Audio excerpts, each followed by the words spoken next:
प्रधानमंत्री मोदी ने राष्ट्रपति से मुलाकात की। सरकार बनाने का दावा पेश करने के बाद बोले पीएम मोदी, 9 जून शाम को शपथ ग्रहण समारोह, नई ऊर्जा के साथ आगे बढ़ेंगे। ये कुछ कर गुजरने की लोकसभा है। एनडीए लगातार तीसरी बार सरकार बनाएगा।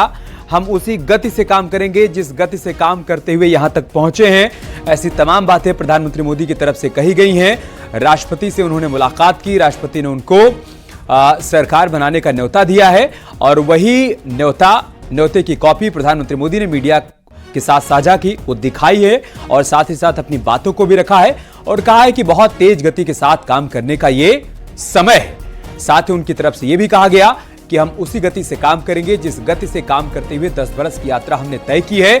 साथ ही पीएम मोदी ने कहा कि यह कुछ कर गुजरने की लोकसभा है। एनडीए लगातार तीसरी बार सरकार बनाएगा।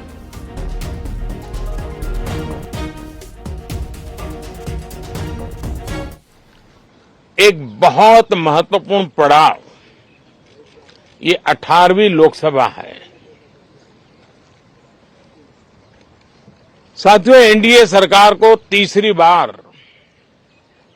देश की सेवा करने का देशवासियों ने आदेश दिया है, अवसर दिया है। मैं देशवासियों का फिर से एक बार ये अवसर देने के लिए हृदय से आभार व्यक्त करता हूं और मैं देशवासियों को विश्वास देता हूं कि पिछले 2 टर्म में जिस गति से देश आगे बढ़ा है, समाज के हर क्षेत्र में परिवर्तन साफ साफ नजर आ रहा है। 25 करोड़ लोगों का गरीबी से बाहर आना, ये अपने आप में हर भारतीय के लिए बड़ा गर्व का विषय है और मैं देशवासियों को विश्वास दिलाता हूं कि 18वीं लोकसभा में भी, हमारे 5 साल के कार्यकाल में भी, हम उसी गति के साथ, उतने ही समर्पण भाव से देश की आशा आकांक्षाओं को पूर्ण करने में कोई कमी नहीं रखेंगे। आज सुबह एनडीए की मीटिंग हुई थी। एनडीए के सभी साथियों ने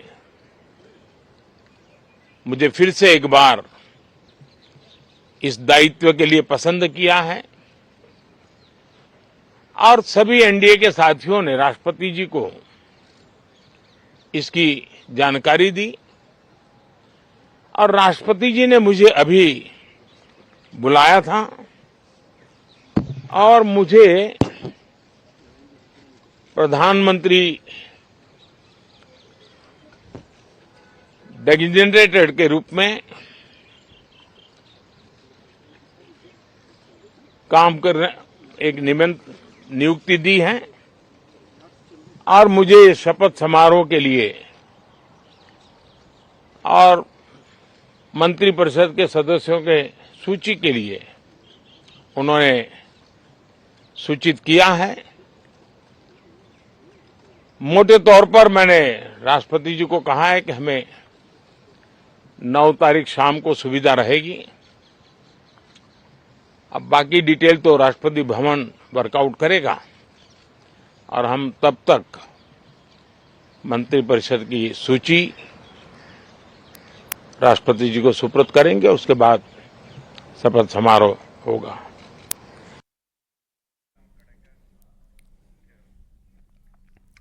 उधर बीजेपी अध्यक्ष जेपी नड्डा के घर एनडीए नेताओं की बैठक हुई और बैठक अभी भी चल रही है। राजनाथ सिंह और अमित शाह भी बैठक में शामिल हुए हैं। इस बैठक में अजीत पवार और प्रफुल्ल पटेल और आरएलडी अध्यक्ष जयंत चौधरी भी शामिल हुए हैं। ये बड़ी खबर मैं आपको बता रहे हैं। जेपी नड्डा के आवास पर अभी भी ये बैठक चल रही है। राजनाथ सिंह और अमित शाह भी इस बैठक में शामिल हुए हैं। इस बैठक में अजीत पवार और प्रफुल्ल पटेल भी शामिल हैं। इसके अलावा आरएलडी के अध्यक्ष जयंत चौधरी भी इस बैठक का हिस्सा है। मतलब आगे सरकार की रूपरेखा क्या होगी, इसी मसले को लेकर इस बैठक में चर्चा की जा रही है। अमित शाह, गृह मंत्री अमित शाह और राजनाथ सिंह भी इस बैठक का हिस्सा हैं, जिनको जिम्मेदारी दी गई है घटक दलों के नेताओं से बातचीत की। मंत्रिमंडल का प्रारूप कैसा होगा, उसकी तस्वीर कैसी होगी, उसको फाइनल करने की जिम्मेदारी इन्हीं लोगों के ऊपर है। सवाल ये है, बात तो करिए जो चौधरी सवाल ये है कि अनुप्रिया पटेल को नहीं बुलाया गया, आपको बुलाया गया। कोई सवाल नहीं है। Thank you thank you thank you thank you thank you. आप बचो, चोट खा जाओगे। ऐसे कोई मसालेदार खबर नहीं है मेरे पास। चोट खा जाओगे, बचाओ अपने आप। जैन भाई, अगर बात रहे कैसी रही मुलाकात सर, क्या बातें अच्छी रही, बहुत अच्छी रही। क्या कुछ बातें हुई सर? देश के लिए बातें की है। तो सर मंत्रिमंडल में शामिल होने के लिए कुछ ऐसी कोई बात नहीं है।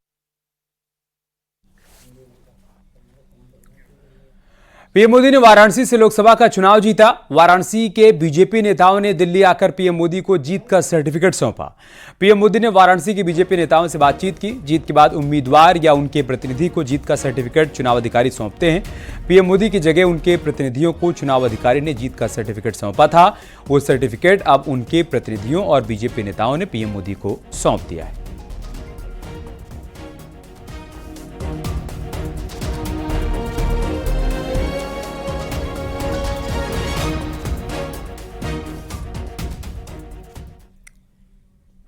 इससे पहले आज प्रधानमंत्री नरेंद्र मोदी को नेशनल डेमोक्रेटिक अलायंस यानी एनडीए की संसदीय दल का लगातार तीसरी बार नेता चुना गया। आपको 5 तस्वीरें दिखाते हैं। ये 5 तस्वीरें उस वक्त की हैं जब पीएम मोदी संसद भवन में दाखिल हुए और उनका भव्य स्वागत हुआ। उन्हें संसदीय दल का नेता चुना गया। एनडीए के सभी सांसदों ने उनका अभिवादन किया। इस दौरान पीएम मोदी ने संविधान को नमन किया। इसके अलावा उन्होंने नीतीश कुमार और चंद्रबाबू नायडू से मुलाकात की। पुराने संसद के सेंट्रल हॉल में हुई मीटिंग में एनडीए के 13 दलों के नेता शामिल हुए। बैठक में एनडीए के सभी 293 सांसद, राज्यसभा सांसद और सभी राज्यों के मुख्यमंत्री और डिप्टी सीएम भी मौजूद थे।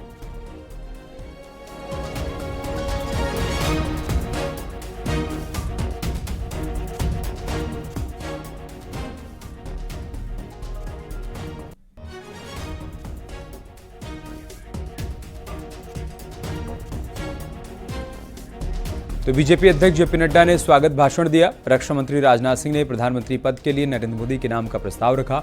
अमित शाह ने इसका समर्थन किया और नितिन गडकरी ने अनुमोदन किया। जेडीएस के अध्यक्ष कुमार स्वामी ने प्रस्ताव का समर्थन किया। प्रधानमंत्री ने कहा कि मुझे नया दायित्व देने के लिए आभार।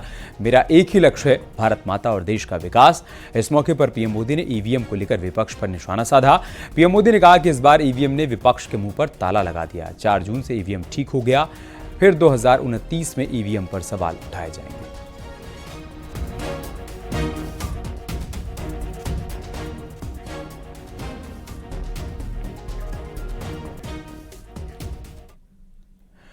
प्रधानमंत्री मोदी ने एनडीए की बैठक में अपना भाषण खत्म करने के बाद कार्यक्रम में शामिल सभी घटक दल के नेताओं और प्रदेश के मुख्यमंत्रियों और उप मुख्यमंत्रियों से मुलाकात की। इस दौरान प्रधानमंत्री मोदी ने मुख्यमंत्री योगी आदित्यनाथ की पीठ थपथपाई।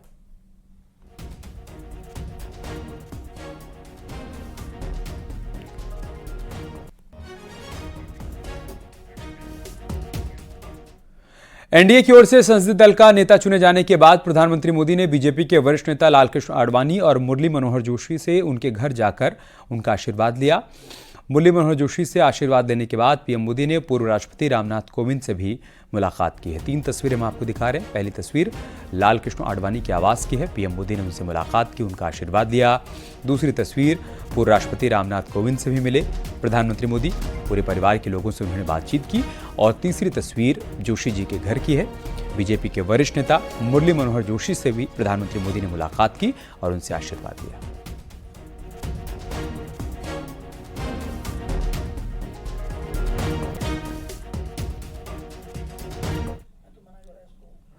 लोकसभा चुनाव के नतीजे आने के बाद यूपी में फिर से कैबिनेट विस्तार की अटकलें तेज हो गई हैं। पीलीभीत से सांसद बनने के बाद जितिन प्रसाद यूपी कैबिनेट से इस्तीफा दे सकते हैं। साथ ही इस चुनाव में हिमाचल के प्रभारी रहे श्रीकांत शर्मा को फिर से मंत्रिमंडल में जगह मिल सकती है। बता दें कि हिमाचल में बीजेपी ने क्लीन स्वीप किया है और साथ ही साथ आंध्र प्रदेश में भी बीजेपी का जबरदस्त प्रदर्शन रहा है। आंध्र प्रदेश की जिम्मेदारी सिद्धार्थनाथ सिंह देख रहे हैं, जिससे अटकलें लगाई जा रही है कि यूपी कैबिनेट में एक बार फिर से सिद्धार्थनाथ सिंह देखे जा सकते हैं।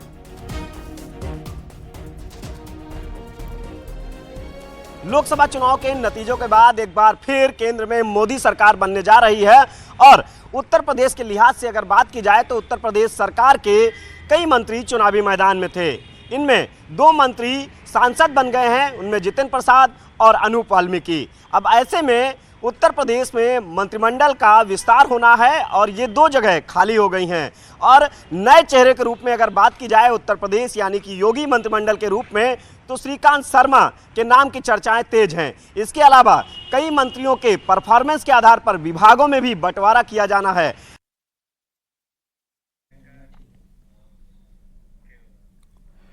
यूपी के उप मुख्यमंत्री केशव प्रसाद मौर्य ने कहा कि विपक्ष ने चुनाव में दुष्प्रचार का सहारा लिया। आज ऐतिहासिक दिन है, एनडीए ने प्रधानमंत्री नरेंद्र मोदी जी को अपना नेता चुन लिया है। हमारे साथ उत्तर प्रदेश के उप मुख्यमंत्री केशव प्रसाद मौर्य जी हैं।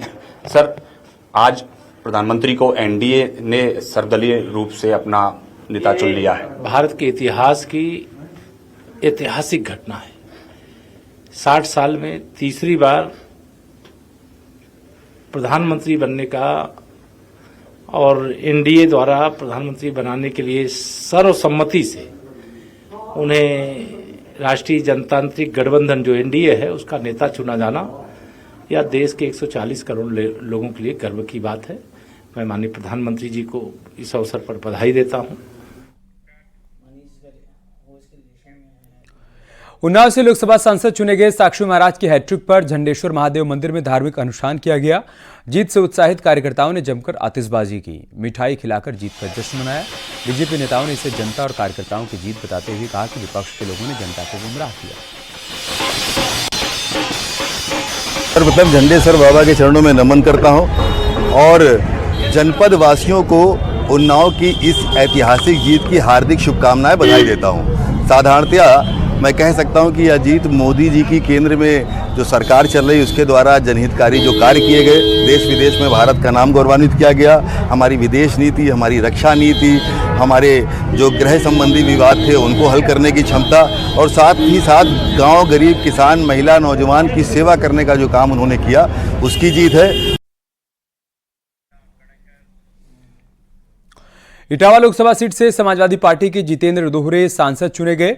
दिल्ली पहुंचने पर उन्होंने बीजेपी पर निशाना साधा और अपनी प्राथमिकताएं भी गिनाई। वोट मांगने और मुख्यमंत्री भी गए थे, राष्ट्रीय राजनाथ सिंह भी गए थे और माननीय अमित शाह भी गए थे, काफ़ी लोग गए थे, लेकिन वहाँ की जनता ने मुझे चुना। वहाँ की जनता को मैं बधाई देता हूँ। आपकी जीत का सबसे मूल मंत्र क्या रहा जिसके चलते आप जीत करके? मूल मंत्र तो सभी जानते हैं कि ये बीजेपी के सभी लोग संविधान को खत्म करना चाहते हैं, युवाओं को बेरोजगार बनाना चाहते हैं, किसानों को भी आपने देखा होगा दिल्ली में कितना प्रदर्शन हुआ, कितने किसान मर गए, उनकी कोई आवाज सुनने वाला नहीं है। मैं उनकी भी आवाज उठाऊंगा। लखनऊ में बेटी की हत्या के आरोप में पिता को गिरफ्तार किया गया। मोबाइल पर किसी से बात करने को लेकर बेटी से पिता नाराज था। सिर पर डंडा मारने के बाद दुपट्टे से गला घोंटकर हत्या करने का आरोप है। घर में बने तबेले में ही बेटी के शव को दफना दिया। आरोपी पिता ने कुछ लोगों से बेटी के किसी के साथ भाग जाने की बात कही थी। आरोपी की पत्नी की शिकायत पर खुदाई कर बेटी का शव निकाला गया था। पोस्टमार्टम रिपोर्ट और पूछताछ में हत्या का खुलासा हुआ। आरोपी पिता ने पूछताछ में मर्डर की बात कबूल कर ली है। मोहनलालगंज थाना क्षेत्र के सोहवा गांव का मामला है। संदेह हुआ कि शायद इसके पिता ने ही इसको मारा है, कुछ सूचनाएं इस तरह की मिली, तो इसको फिर इसके पिता को सजीवन लाल को हिरासत में लिया गया। उससे कड़ाई से पूछताछ की गई और पूछताछ पर उसने अपने जुर्म को स्वीकार किया और उसने कहा कि उसने डंडे से पहले मारा, फिर दुपट्टा से उसका गला घोंट दिया और एक दिन जो है उसको रखे रहा और अगले दिन जाके इसको अपने घर के बगल में ही जहाँ भैंस बांधी जाती थी वहाँ पर इसने उसको दफना दिया। बागपत में पुलिस ने ट्रक लूटने वाले गिरोह का खुलासा किया। पुलिस ने लूटा गया सामान से भरा ट्रक बरामद कर लिया और एक लुटेरे को गिरफ्तार किया। पकड़े हुए लुटेरे की निशानदेही पर घटना में शामिल 3 अन्य लुटेरों के नाम भी प्रकाश में आए हैं, जिनकी पुलिस सरगर्मी से तलाश कर रही है। Additional SP Baghpat NP Singh की माने तो बदमाशों ने 10 लाख रुपए के सामान से भरा ट्रक लूट लिया। पकड़े गए लुटेरे का नाम राजू बताया जा रहा है, जो बागपत के ही धोलडी गांव का रहने वाला है।